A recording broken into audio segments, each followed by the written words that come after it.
और चाहे इस देश के अंदर जिहादी आतंकवादियों को भारत के अंदर किसी भी स्थान पर पहुंचाने का मामला हो, भारत और नेपाल की खुली सीमा के माध्यम से तेजी के साथ भारत के अंदर घुस रहे हैं। सभापति महोदय, विदेश मंत्रालय के अनुदान मांगों पर चर्चा से माननीय जोशी जी ने प्रारंभ किया था। उस बहस को आगे बढ़ाने के लिए मैं यहां पर खड़ा हुआ हूं। विदेश मंत्रालय एक अहम मंत्रालय है और ये अपेक्षा होती है कि हमारी विदेश नीति जहां अपने विचारों से जुड़े हुए सांस्कृतिक संबंधों को आसपास के क्षेत्र में मजबूती के साथ प्रस्तुत करें, वहीं अपनी राजनीतिक और कूटनीतिक सफलता के माध्यम से विश्व धरातल पर हम अपनी मजबूत उपस्थिति भी दर्ज करें। यूपीए सरकार जो वैदेशिक नीति पिछले 6 वर्षों से हम लोग अनुभव कर रहे हैं, ये लगता है कि उन्होंने विदेश नीति को एक वैचारिक कल्पना तक केवल सीमित रखा है। आसपास के क्षेत्रों में जो घटनाएं घटित हो रही हैं और इस देश के अंदर जो कुछ घटित हो रहा है, उससे कभी नहीं लगता है कि यूपीए सरकार की वैदेशिक नीति एक संप्रभुता संपन्न और विश्व के उभरते हुए शक्तिशाली भारत की विदेश नीति है। डिमांड्स फॉर ग्रांट्स जिस पर हम चर्चा कर रहे हैं, अगर उसका अवलोकन हम लोग करें तो कहीं नहीं लगता है कि यह सरकार अपने आसपास के जो पड़ोसी मित्र राष्ट्र हैं, जो सांस्कृतिक रूप से भारत के साथ बहुत मजबूती के साथ जुड़े हुए हैं, उन सांस्कृतिक संबंधों को मजबूत करने के लिए सरकार कहीं भी प्रतिबद्ध नहीं दिखाई देती है। महोदय, नेपाल हम सबका एक निकटतम पड़ोसी राष्ट्र रहा है, आज भी है।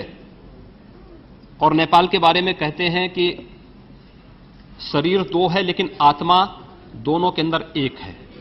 एक साझी सांस्कृतिक विरासत, एक साझी परंपरा, लेकिन उस सब के बावजूद आज नेपाल भारत से दूर क्यों? इस सरकार की विदेश नीति की विफलता है नेपाल का भारत से दूर होना। चीन को हस्तक्षेप करने का यह सरकार पूरा अवसर दे रही है। ये वही यूपीए सरकार है जिसने नेपाल के मूल चरित्र के साथ खिलवाड़ करके नेपाल के अंदर उन माओवादियों को, जिसका दंश आज भारत सर्वाधिक झेल रहा है, उन माओवादियों के हाथों में वहां की सत्ता सौंपी थी। वह माओवादी आज भी भारत को लगातार चुनौती दे रहे हैं। भारत के अंदर नक्सलवादियों को सीधे सीधे प्रेरित और प्रोत्साहित कर रहे हैं। एक संबंध भारत के नक्सलवादियों में और नेपाल के माओवादियों में है, लेकिन केवल इस बात की चिढ़ कि नेपाल दुनिया का एकमात्र हिंदू राष्ट्र है और हिंदू राष्ट्र होने या हिंदू अधिराज्य के रूप में उसको इस बात की सजा दी जाए संभवतः, और अपना एक नया दुश्मन वहां आने के लिए प्रेरित किया जाए, नेपाल उसका एक उदाहरण हो सकता है। और 1751 किलोमीटर की सीमा भारत की नेपाल से लगी हुई है। उस सीमा की स्थिति बारूद के ढेर जैसी है। कभी भी सुलझ जाए, कोई सुरक्षा की स्थिति नहीं, दोनों की सीमाएं खुली हैं, लेकिन सरकार कभी भी उसे गंभीरता से नहीं ली। चीन लगातार वहां हस्तक्षेप कर रहा है। चीन को वहां पर अपनी हर प्रकार की गतिविधियों को चलाने की पूरी छूट वहां पर सरकार दे रही है, लेकिन अनुदान की मांगों में हम नेपाल के साथ अपने सांस्कृतिक संबंधों को और मजबूती प्रदान करने के साथ साथ नेपाल को हर प्रकार की सहायता दे सकें, इसके बारे में बहुत स्पष्ट नहीं। और ये केवल नेपाल ही नहीं, मुझे लगता है कि आज के दिन पर भूटान को छोड़ दिया जाए तो कोई भी देश भारत के साथ मजबूती के साथ नहीं जुड़ा है। उतने मधुर संबंध किसी भी देश के साथ नहीं है। भूटान की एक बहुत बड़ी व्यवस्था भूटान का भारत के द्वारा संचालित होती है। भूटान के अंदर उल्फा के जो कैंप थे एनडीए सरकार के समय, उन्हें नष्ट किया गया। एक शुरुआत हुई थी कि पड़ोसी देशों के अंदर जो कैंप्स चल रहे हैं आतंकवादियों की, उग्रवादियों के, ये नष्ट किया जाए। भूटान तक वो सीमित रहा, बांग्लादेश ने समाप्त नहीं किए। नेपाल के अंदर नए नए कैंप्स प्रारंभ हो गए हैं। आज भारत के अंदर भारत विरोधी गतिविधियों का एक नया केंद्र के रूप में नेपाल उभरा है। चाहे वह जाली करेंसी को भारत के अंदर लाने का मामला हो, चाहे वह चीन के इलेक्ट्रॉनिक आइटम्स को भारतीय बाजार में लाने का मामला हो, चाहे वह मादक द्रव्यों की तस्करी का मामला हो, और चाहे इस देश के अंदर जिहादी आतंकवादियों को भारत के अंदर किसी भी स्थान पर पहुंचाने का मामला हो, भारत और नेपाल की खुली सीमा के माध्यम से तेजी के साथ भारत के अंदर घुस रहे हैं। कराची से काठमांडू, काठमांडू से भारत के अंदर किसी भी सीमा में कहीं भी घुस सकते हैं, और उनकी शरणस्थली भारत और नेपाल के सीमावर्ती क्षेत्र में जो कुछ केंद्र उगे हुए हैं, जिनके प्रति आज भी सरकार मौन बनी हुई है, मूक बनी हुई है, उस जिहादी आतंकवादी केंद्रों में वे सीधे से शरण पाते हैं। लेकिन कभी भी उनको रोकने का कोई प्रयास न भारत सरकार ने किया, न नेपाल को उस बात के लिए दबाव बनाया गया कि नेपाल उसको रोके। कभी भी नहीं प्रयास हुआ। आज कौन से देश के साथ हमारे अच्छे संबंध हैं? म्यांमार के साथ हम लोगों ने लोकतंत्र के नाम पर उसके साथ पूरे संबंध अपने विच्छेद कर दिए, समाप्त कर दिए। तो चीन के पास चला गया। चीन तेजी के साथ वहां पर अपना इंफ्रास्ट्रक्चर विकसित कर रहा है। चीन ने वहां पर अपने केंद्र स्थापित किए हैं। चीन की सेना का पूरा हस्तक्षेप आज म्यांमार में है।